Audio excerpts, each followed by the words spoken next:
Darren, Keri and Sky. Weekdays 6 to 9 a.m. So Riaad, Yes. I know we caught up with you recently with your Netflix special. How's that doing? Is it doing well? People loving it? I hope they are. I think so. I hope so. Netflix don't tell you anything, bruh. They don't tell you. Everyone's told me they don't tell you nothing. They buy it and then that's it. Cheers, goodbye. Yeah. And then they don't give you any details. I get like every now and then like people commenting in Spanish, like on my social media, like Netflix, por favor, manténganse alejado de las puertas. Sí, ese. And I'm like, I don't know what it means. But so you just send the emoji thumbs up. Yes, but I don't even know the emoji, so I don't know if it's hate mail or I don't know. I posted to my stories, you know. Why don't you copy and paste it into Spanish English translator on Google? Oh, I should, eh? Yeah, but Hang on. I'm so insecure. Are you today years old when you figured out that you could do that? No, I didn't know that, dude. I haven't. We're in that weird era of that, like Star Trek era, eh? No, like we're there. Star Trek era where, you know, they talk into these devices. The universal translator. In actual fact, there was a Russian student working with an international conglomerate who came up with, they do have the tech for maybe not necessarily pinned to your vest like they would in Star Trek, but they have a universal translator. We can use it. It can be applied. It's so weird, dude. Even Afrikaans. Afrikaans is in the universal translator, the youngest language. And the only language they can't translate into is spoken Latin, because they have no idea, or Aramaic. So, but for real, but I mean, do they have the ancient languages? They have one. Wow. Yeah, when I say ancient languages like Greek and Hebrew and the Italians, but there's written language, so we don't know. Cuneiform, no one knows. Aramaic, no one knows how it was actually spoken. And the Riaad Moosa English also, I think. You see, there's that you should have a spot just for that. And actually, you should have Riaad Moosa gives you directions. If you check the subtitles on Netflix, did they? I didn't see. Did they put subtitles in your special? Yes. And that's not really cool when you're like an English speaker and they need to put English speaking subtitles. And then they don't even get it correct, dude. Yeah, it reminds me of that Monty Python. I think it was a Monty Python sketch where they're interviewing. Was not the 9 o'clock news. They're interviewing someone. This is pre-ISIS and even pre Al Qaeda. I think it was just someone from the Caliphate, some terrorist. And they're interviewing him, and then while he's talking back, the subtitles come out. He's like, "What are those on the screen? Why are there subtitles? I can be understood. People can hear me." And then his mate talks. He's like, "They don't have subtitles for me." And he's like, "Why don't they put subtitles for him? I have perfectly good English. Listen to me, Peter Piper, Peter Pecker, pickle peppers." And he was getting upset because there were subtitles. That's what they reminded me of. No, it's nutty. No, and also when I use certain words like South African colloquialisms, how do they translate that? Like K star K, I don't know. It turned into another word Excrement. for rooster. Yeah, no, another word for rooster. That came up on your. Yes, that is proper lost in translation problems there. Definitely, right? And instead of another word for beat up, that is. Oh, you can say that, right? Can you? Yeah, you can. Well, I mean, if the producer doesn't like it, then he just beeps it. Then he just beeps it out. So you can't say moor, right? Oh no, you can, but that was my wife heard me. That's what they wrote. They wrote my wife the moo. That apparently made more sense in the Netflix translation. But other than that, they were good. I mean, I was like, wow, they got a lot of the Islamic terminology correct. Yeah. So I was by and large impressed, and I'm going to send them the correction. I think Netflix as a platform is more invested in not offending the Islamic community than they are the Afrikaans community. I must tell you, I just don't know why. I just get a sense that's more of a priority. Like, who cares about that? Yeah, just make sure that like all the Islamic terms are fine and perfect. Anyway, it was amazing. I was like, wow, they got like a Maule now to do the translations for the Islamic terminology, but I don't know. They got an English speaking a European to do a translation for the Afrikaans stuff. But it's happening. This is the you know what's weird is, as South African comedians go, you're probably the most universal. So if somebody needs to book a comedian for a gig, but they need to keep it safe, Riaad Moosa, that's the go-to guy. And for a distant second is Barry Hilton. You would think so, but apparently, like, I get, especially from my community, the most negativity and the most hate and the most. They're just trying to keep you in your lane. That's all. They see that you have a tendency to go towards Kurtzkunrad, and they want to go, no, Riaad, stay in that lane. Stay where you are. You are a good doctor. You're a father. You are a husband. You are a good man. Do not go to that top path.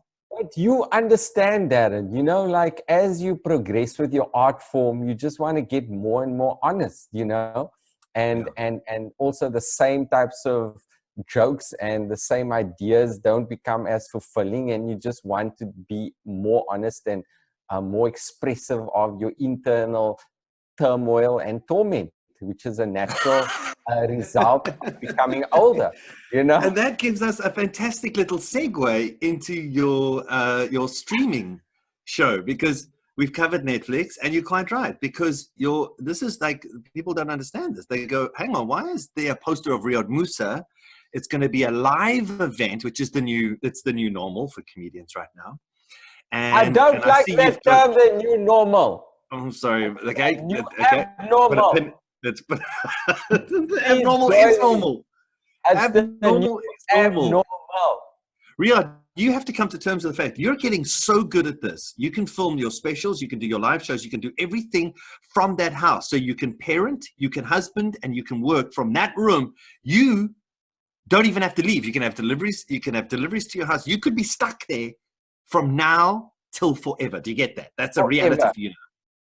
That is, I understand, you know, and there's a lot of potential for that. But as you know, there's no laughs. Now, you've been in the radio for a while, you know, put a recording of canned laughter there. Listen to dead people laugh. I mean, like you know, when you're used to the live performance, but like the benefit obviously is I can use some multimedia, right, in the show.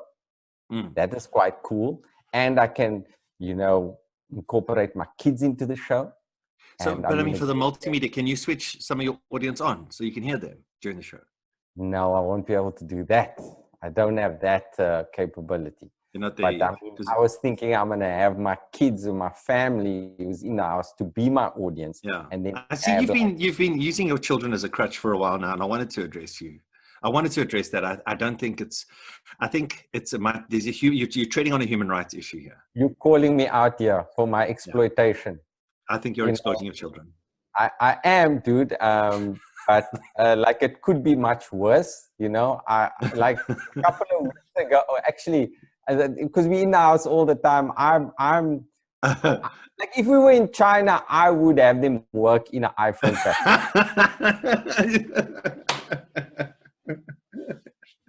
And they gotta carry the load, man. Yes, well, Reebok make Nikes, bro. Right? I would make them do that. You know, I have no remorse about that. This is my feeling. So I actually think having them just stand up, you know, and me filming them is like a step up from that, you know. But they're funny. Your kids are funny. You're lucky. They are, you know. But I mean, they're funny on film for a couple of minutes, you know. Yeah. But when you have to live with it constantly, it's because they very like rude is the word. Rude. I don't want to say what's the term? Behaved, unruly. Yeah, there's another term that they use. Brat. For willful. They are willful. Oh, they're willful. Yeah. That's a very polite word. Very polite. Rude. When I was young, like I would have gone, oh, psha, psha, psha. Now it's like, no, guys, let's speak nicely to each other and use your indoor voice and all of that jazz. Is that not working? No, it's working, but the issue is it takes longer, to be but it takes commitment. Yes, behaving in the correct way and the ideal way. You need patience for that. You need whereas physical violence is much quicker. Not that I endorse physical violence, but I'm just stating a fact, right? As a person, let's be clear on this. We're agreed that corporal punishment is a quick fix, but the long and the arduous method is the correct one. Yeah, this is going to put you in an old age home, and the way in which I'm doing it, I'm looking after them very well, so that they're going to keep me even when I'm. I think I'm getting a taste of what's going to happen with your streaming show, not a nice guy. Because Riaad Moosa is the nice guy, as I said. He is the nice guy. And I see you're saying to me that there's a chance that with maturity becomes, a shortened sort of shorter fuse. Yes. No, it's I don't know if it's got to do with mortality. Because look here, when I was younger, internally, I had a warm, kind heart. And externally, I had a warm, kind heart. Right? Yes. Okay. Because you gravitated towards helping people, healing people. That you became a doctor. Yes, and it's easy. That's the young Riaad. Yeah, it's easy to be nice, right? Yeah. But now my internal vibe is I don't know if that comes from, and on the outside, I still act nice because I believe in the philosophy of good, kind behavior towards people. But I'm like I said, I'm not like the leather of my car seats. I'm not genuine anymore. It doesn't come from an honest, a sincere place. So on the outside, I'm still got a veneer of niceness, but inside, I'm aggravated and bothered and irritated by a lot of things. Your outside's beginning to shine now. Yes, it's shining there, and you can see it's becoming evident. And it's not just on my head, Darren. This is the problem. South of the equator as well, right? And that is also a borderline human rights violation when you experience that when you see that for the first time. It's a problem. It's your mind can't deal with that type of thing. So I don't know. I think you get what I'm saying. You get older. You get more cranky. Yeah. Yeah. But you were cranky before also. I was cranky. I did it backwards. I started cranky. You're less you started cranky and now you me that bruh. I'm the uncle where the kids at the party the kids just want to sit on my knee and they want to hear the stories. I'm that uncle. The fun uncle. Yeah, I'm the fun uncle. I'm the uncle that's trying to be nice, but I'm put that down. I'll push the swing twice and that's it. That's it. Then you're on your own. Then you're on your own, yeah. So I'm dealing with a lot of things, dude. But so that's. Do you find that this live show is going to help you? Is it kind of therapy? Do you need to tell people about the deepest, darkest crevices or the deepest, darkest ideas that are floating around your head? Right, that's it. Right, it's I need therapy, right? Yeah. And therapy is but I'm thinking so therapy is when you pay someone to let you talk. So yeah, I had a sort of an Indian idea. I don't know if it's my Indian background. I thought, why don't I talk and get people to pay me? I thought that. I don't know if I don't stereotype if it comes from no stereotype away. I'm from Durban, and my first auction in Durban was crazy because auction the prices go up. And then it was the Durban Country Club, and the starting price, everyone bid. And then when I went up, they were like, no, you're going the wrong way. You're going the wrong way. You start at $100 for the painting, go down. They keep going. And I'm like, no, that's not how an auction works. We're raising money for charity here. So your idea's going to sell. People pay me for me to speak as therapy. I love it. It's a hit. It's a great idea. So this is the subtext. I always have an emotional subtext for a show. right? Yeah. And then obviously, then it's just anecdotes, stories about my wife, stories about my kids, you know, my view on politics. Obviously, I'm going to be talking a little bit about, you know, the coronavirus. Yeah. And, you know. That's Karen. You did Karen talking about the coronavirus right there. That Facebook Karen. The coronavirus. So, but you probably do the best Trump outside of Trevor Noah. Yeah, no, Trevor does it like all the time. No, you nail it though. I think your Trump is better than, because you got the mouth. The virus. The fingers. It's a very fantastic virus. It's smart. It's a smart virus. It's a covert. It's a genius. The virus is a genius, folks. Covert. he said, that's what he said, dude. I'm like, yeah, bruh. And the locals, are you going to do, do you do Zilla as well? No, I don't. Like Conrad does Zilla. Oh. Conrad Koch does Zilla very well. I utilize this deepfake technology to do like like, you know, what's the guy? De Niro. De Niro. De Niro. Yeah.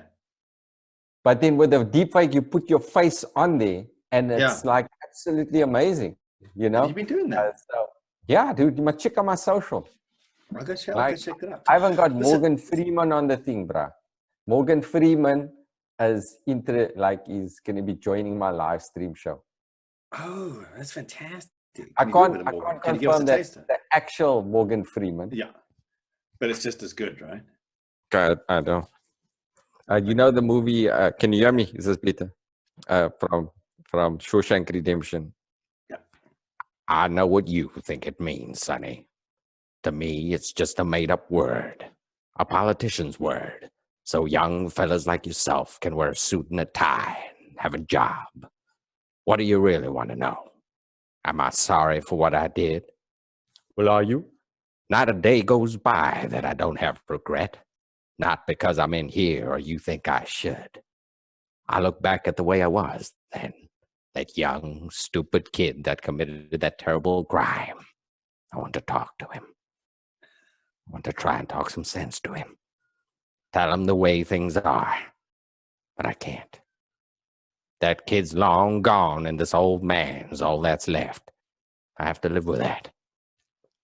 So you go ahead and stamp your form, Sonny, and stop wasting my time. Because to tell you the truth, I don't give a weather concert. Say it. We'll beep it.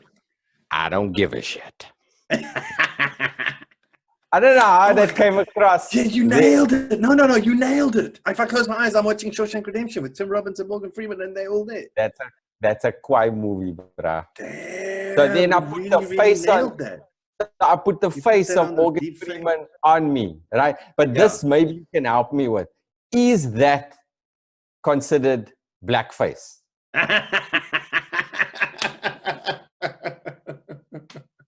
Oh no, because it's gotten there. We're there. We're at blackface, like the Canadian Prime Minister was sanctioned.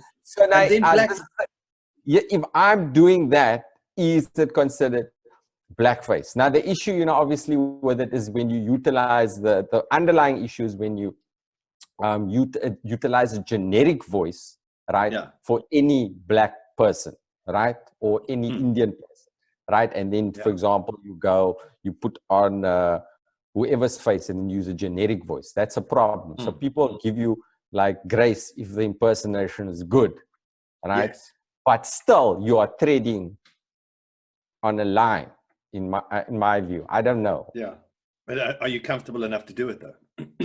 I don't know. I don't think people have had issues with it yet. You know, I haven't yet. But now I'm like, I was talking to Rob. A can of worms. I actually think I've spoken to Rob van Peeren and Nick Rabinowitz and Conrad Koch about this, and I think it's a lot more nuanced. And for those of us who've been in the game for a lot longer, I think we have a license. That thing that that was taken away from us is called Comedic license. And the social media came along on Facebook and Twitter, and everyone thought that they had the license. You don't. You don't have the license. You haven't done the stage time. You haven't been paid for the gigs. You don't have the license, and we do have that license. So when we, especially between this time and this time, it has a poster and a name, and it's a show, and it's a comedian. You have the license. We have it's called license. Exactly. You don't necessarily have to agree with what the person is saying, but if like as a comedian, right, you know if you doing well because you have immediate laughter, right? And that is like everybody is in front of you is basically agreeing and going with what you are saying, you know? And you are joking. You are joking. I just want to say that I'm agreeing with you, but at the same time, I've seen certain presidents at certain rallies in certain states saying certain really marginal things, and that crowd goes crazy. Lock her up, and kind of stuff. So a loud, numerous, vociferal response from a crowd is not necessarily a license. Yes, we've seen also black and white footage from Germany that confirms what you are saying. You know what I mean? So we do have a poster that says comedy. Yes, comedy has. I think comedy is the primary concept. Yes. By a comedian, not a dictator. Yes, exactly. And also, like, I do feel the responsibility, obviously a responsibility to ensure that, you know, truth comes out in my humor. You know, that's very important for me. I think that's also one of your USPs. So that's like, I think that'll always be there, even in your midlife crisis. Yeah, dude. But it's like, it's a thing. And I don't know. I really have issues that I'm dealing with. And it's like, I've had a good, my parents were like ideal parents. I had a good childhood, you know, like everything. What went wrong? I've got nothing to complain about. You know, obviously, as life progresses, you know, you have hectic experiences as life progresses. But I don't know what it is. It's just blame the children. Just blame the children. You shouldn't have had so many. You should have stopped at 2. Yeah, dude. I don't know if there's going to be more, but you said this before. You said that after 2. Yeah, I did say so, you know, but I love them very much and they keep me very busy, and I will continue to exploit them with no remorse. Okay. Also, there's a tagline for that. So like, can we plug your show, right? So when is it and how do people get tickets to it? Also, I love the idea because we understand that this is therapy for you. So let me know how they can engage with you. You say it's multimedia, and I want to like educate them so that they know, you know, click clap button or send emoji, like flame emojis. Well, you can comment like usual. Like if you're online, you have a comment section, and then you can comment, and then I will probably at some point during the show, you know, interact with the comments. Okay, you know? Nice. And in that way, it's quite cool. So in terms of purchasing tickets, you go to quicker.co.za and you buy a ticket like any other ticket, right? The difference is they will send you access code. Like, so they will email you an access code to the live stream. And then if you click on that access code, what will happen is you will have immediate access to my house, but there's a blanket there. There's a countdown, right?